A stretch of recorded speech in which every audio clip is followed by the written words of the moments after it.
ओम श्री परमात्मने नमः। ओम नमो भगवते वासुदेवाय। भगवान श्री कृष्ण की असीम अनुकंपा आप सभी के ऊपर सदा सर्वदा बनी रहे। आप सभी का हर दिन शुभ हो। आप सभी का मेरे YouTube चैनल स्पिरिचुअल जर्नी 75 में हार्दिक स्वागत है। आज के वीडियो में आप श्रवण करेंगे पद्म पुराण के उत्तरखंड के अध्याय 187 को, जिसमें कार्तिक की श्रेष्ठता के प्रसंग में शंखासुर के वध, वेदों के उद्धार तथा तीर्थराज के उत्कर्ष की कथा का वर्णन किया गया है। सत्यभामा ने पूछा, देव देवेश्वर, तिथियों में एकादशी और महीनों में कार्तिक मास आपको विशेष प्रिय क्यों है? इसका कारण बताइए। भगवान श्री कृष्ण बोले, तुमने बहुत अच्छी बात पूछी है, एकाग्र चित्त होकर सुनो। प्रिय, पूर्व काल में राजा पृथु ने भी देवर्षि नारद से ऐसा ही प्रश्न किया था। उस समय सर्वज्ञ मुनि ने उन्हें कार्तिक मास की श्रेष्ठता का कारण बताया था। नारद जी बोले, पूर्व काल में शंख नामक एक असुर था, जो त्रिलोकी का नाश करने में समर्थ तथा महान बल एवं पराक्रम से युक्त था। वह समुद्र का पुत्र था। उस महान असुर ने समस्त देवताओं को परास्त करके स्वर्ग से बाहर कर दिया और इंद्र आदि लोकपालों के अधिकार छीन लिए। देवता मेरुगिरी की दुर्गम कंदराओं में छिपकर रहने लगे, शत्रु के अधीन नहीं हुए। तब दैत्य ने सोचा कि देवता वेद मंत्रों के बल से प्रबल प्रतीत होते हैं। यह बात मेरी समझ में आ गई है, अतः मैं वेदों का ही अपहरण करूंगा। इससे समस्त देवता निर्बल हो जाएंगे। ऐसा निश्चय करके वह वेदों को हर ले आया। इधर ब्रह्मा जी पूजा की सामग्री लेकर देवताओं के साथ वैकुंठ लोक में जा भगवान विष्णु के शरण में गए। उन्होंने भगवान को जगाने के लिए गीत गाए और बाजे बजाए। तब भगवान विष्णु उनकी भक्ति से संतुष्ट हो जाग उठे। देवताओं ने उनका दर्शन किया। वे सहस्त्रों सूर्यों के समान कांतिमान दिखाई देते थे। उस समय षोडशोपचार से भगवान की पूजा करके देवता उनके चरणों में पड़ गए। तब भगवान लक्ष्मीपति ने उनसे इस प्रकार कहा। श्री विष्णु बोले, देवताओं, तुम्हारे गीत वाद्य आदि मंगलमय कार्यों से संतुष्ट हो मैं वर को देने में उद्धत हूं।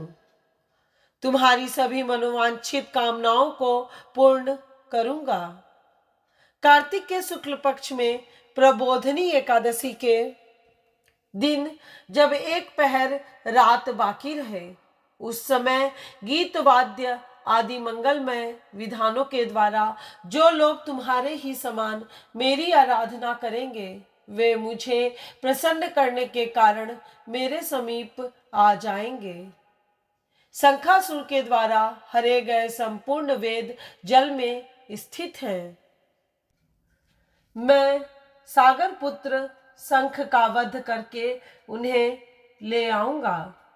आज से लेकर सदा ही प्रतिवर्ष कार्तिक मास में मंत्र, बीज और यज्ञों से युक्त वेद जल में विश्राम करेंगे।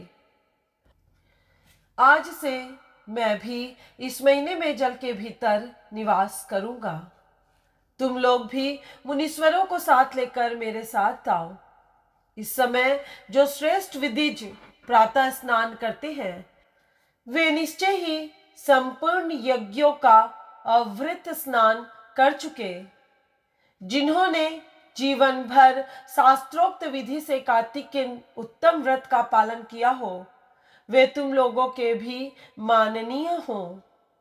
तुमने एकादशी को मुझे जगाया है, इसलिए यह तिथि मेरे लिए अत्यंत प्रीतिदायिनी और माननीय होगी। कार्तिक मास और एकादशी तिथि, इन दो व्रतों का यदि मनुष्य अनुष्ठान करे तो मेरे सानिध्य की प्राप्ति कराने वाले हैं। इनके समान दूसरा कोई साधन नहीं है। नारद जी कहते हैं, यह कहकर भगवान विष्णु मछली के समान रूप धारण करके आकाश में विंध्य पर्वत निवासी कश्यप मुनि की अंजलि में गिरे। मुनि ने करुणावश उस मत्स्य को अपने कमंडलू में रख लिया, किंतु वह उसमें अट ना सका। तब उन्होंने उसे कुएं में ले जाकर डाल दिया। जब उसमें भी वह न आ सका, तब मुनि ने उसे तालाब में पहुंचा दिया, किंतु वहां भी यही दशा हुई। इस प्रकार उसे अनेक स्थानों में रखते हुए अंततो गोत्वा उन्होंने समुद्र में डाल दिया। वहां भी बढ़कर वह विशालकाय हो गया। तदनंतर उन मत्स्य रूपधारी भगवान विष्णु ने शंखासुर का वध किया और उस शंख को अपने हाथ में लिए वे बद्री वन में गए। वहां संपूर्ण ऋषियों को बुलाकर भगवान ने इस प्रकार आदेश दिया। श्री विष्णु बोले, महर्षियों, जल के भीतर बिखरे हुए वेदों की खोज करो और रहस्यों सहित उनका पता लगाकर शीघ्र ही ले आओ। तब तक मैं देवताओं के साथ प्रयाग में ठहरता हूं। तब तेज और बल से संपन्न समस्त मुनियों ने यज्ञ और बीज सहित वेद मंत्रों का उद्धार किया। जिस वेद के जितने मंत्रों को जिस ऋषि ने उपलब्ध किया, वही उतने भाग का तब से ऋषि माना जाने लगा।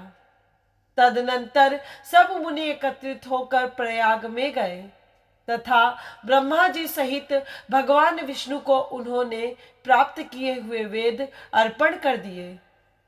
यज्ञ सहित वेदों को पाकर ब्रह्मा जी को बड़ा हर्ष हुआ तथा उन्होंने देवताओं और ऋषियों के साथ प्रयाग में अश्वमेध यज्ञ किया।